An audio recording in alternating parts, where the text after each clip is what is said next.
Why do you bring Kivio and yet Sterling, it was the best player at that moment. In the 30 minutes, Sterling was the best player, guys. And Mikel Arteta decides to take him out because of the red card. This issue needs to be addressed. It needs to be addressed rightly and fully and very quickly. We cannot afford to fight with Manchester City after losing all these matches. We cannot. We cannot. Is our squad good enough? That's the next thing I want to talk about. Welcome to the Arsenal stand right about now, ladies and gentlemen. And we know Arsenal have been defeated by Bournemouth 2 goals to 0. Now, these are some of the things that I've seen in the game, and if you want to be part of this story and this conversation, I'm just going to look at exactly what happened at the game and what are some of the things that I've seen that Mikel Arteta has been really working on that is not taking Arsenal to the champion. Because as I know, looking at the title itself, the squad is not good enough. It's not good enough, and we want to talk about that right now, and we want to dive into looking at some of the key things that really cost Arsenal in this game against Bournemouth. Now, looking at starting right away, guys, I want to talk about the game itself. Looking at the beginning of the first half, there was nothing really that showed me that Arsenal are really a different team in this game. I feel like the game even itself that we were playing, even if we had 10 men in the game, I don't think we would have won that game maybe by 2 goals margin. It seems like in the 30 minutes of the game where Saliba was still on the pitch, I feel like nothing really was created. Everyone was just really playing their own game. David Raya wasn't in the game. Everyone was just discoordinated. Leave alone, let me start with the starting 11 that Mikel Arteta played. I've never seen a starting 11 where you put a midfield that almost have the same quality. The quality of Declan Rice, the quality of Mireno, the quality of Thomas Partey is all the same.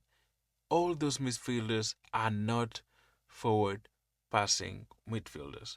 They are not attacking midfielders. I feel like all the three that played that started the game were just more kind of defensive minded. And I don't know why Mikel Arteta really put Trossard in the wing. We know Bukayo Saka is not there. But why do you change the lineup that was working?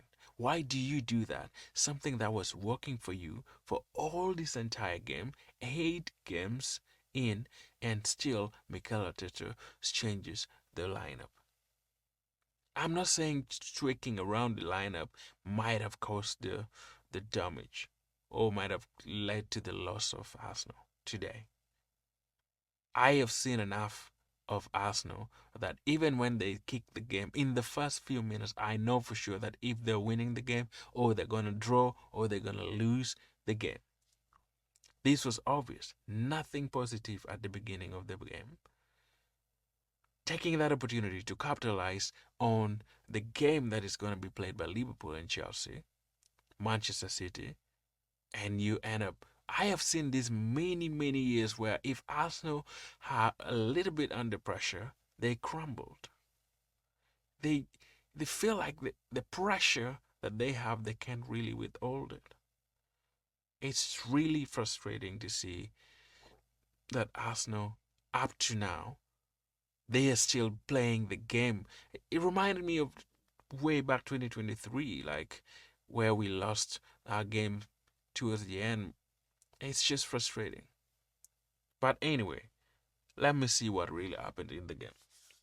Now, I want to look at the red card itself. Many people are saying that, oh, shouldn't be red card. He was offside and stuff. Even if it was an offside, I felt like Saliba is very accountable for this loss of Arsenal. He has to really apologize to the Arsenal fan and to the teammates for making that silly mistake. What would have happened even if the guy scores his goal? Even if what is his name, Ebenezer or Ebenezer, whatever, scores the goal, still Arsenal were in a very good shape that they might come back from a 1-0 down. But now you commit a foul, a mistake that let the team down. How many times now in a season? In 8 games, Arsenal have already got 3 red cards. 3 red cards. 3 red cards. We have disciplinary issue here. We need to talk about how Mikel Arteta is really struggling with the issue of discipline. Because it's just horrendous. How would you have 3 players in only 8 games of the season being sent off? I know Declan Rice's case is just very awkward. Trossard, just his own mistake. This one again, Saliba mistake. We are tired. We cannot win. We cannot afford to have 10 men in the pitch anymore. We cannot. We cannot afford to have 10 men playing. The last 10 men we had got us a draw. Now, this one here didn't really give us anything. We lost the game. All the games that we have lost points in is because of the red card. This issue needs to be addressed. It needs to be addressed rightly and fully and very quickly. We cannot afford to fight with Manchester City after losing all these matches. We cannot. We cannot. Is our squad good enough? That's the next thing I want to talk about. It doesn't mean if Trossard is not playing well, Arsenal cannot score. Doesn't mean if Bukayo Saka is not there, Arsenal is down. Doesn't mean if Odegaard is not there, Arsenal is down. Are we crumbling because of just the loss of 2 players? This is not a small team. Arsenal should be having a team where even if somebody is missing, nobody worries about them. Look at Manchester City. Even if Kevin De Bruyne is not there or Brett Allen is not there, you still feel like Manchester City can score and win the game anytime, any moment. Why is it that Arsenal are not playing the game that they're supposed to play? Look at the substitution that Mikel Arteta made. It's Bournemouth, guys. Bournemouth. A very small team, number 14 wherever in the league. And you still see that Mikel Arteta going back to the defensive medium of playing. Why do you bring Kivio and yet Sterling, it was the best player at that moment. In the 30 minutes, Sterling was the best player, guys. And Mikel Arteta decides to take him out. I don't know. It's Bournemouth, guys. I don't understand. It's just a bad game, I know. It's a bad day in the office. Nothing really positive, I would say, in this match. The only positive I could see maybe Declan Rice and Thomas, but they gave their best. Declan Rice was trying to push every moment of his game to at least try to make something. Nobody was there to support him. Because we are yet down to the 10 men, guys. 10 men, guys. I'm tired of this. Why would we do this? Red card. David Wright today was horrendous. Everyone was just doing their own stuff. After the even before the red card, you could see that it's not going to be the regular game that Arsenal plays. I don't know why. Maybe because of the changes that Mikel Arteta. I don't understand why Mikel Arteta does not play Wanyeri. He's the only replacement for Odegaard. He can play well and better than Trossard or better than Mikael Moreno. He should be in the game every single second. Being 17 doesn't mean you can't play well. You can still play well. Why?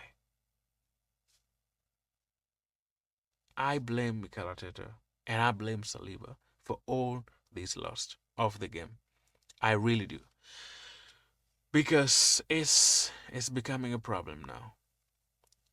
I cannot defend anybody. I can't defend Martinelli for missing that wonderful chance, the only chance Arsenal have really even created in the entire game.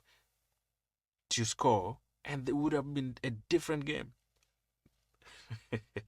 I don't really understand why I've been talking about just a lot of rounds, but guys, that is just my frustration. Arsenal need to style up. Arsenal needs to play their game in whatever way that we always think they can play. It's always good to see Arsenal play their game, but today Arsenal weren't in their best, and no one was in their best. Even Mikel Arteta himself wasn't in the game. I don't know whether it was affected by international games or whatever, but Arsenal fans deserve more than this game that they played.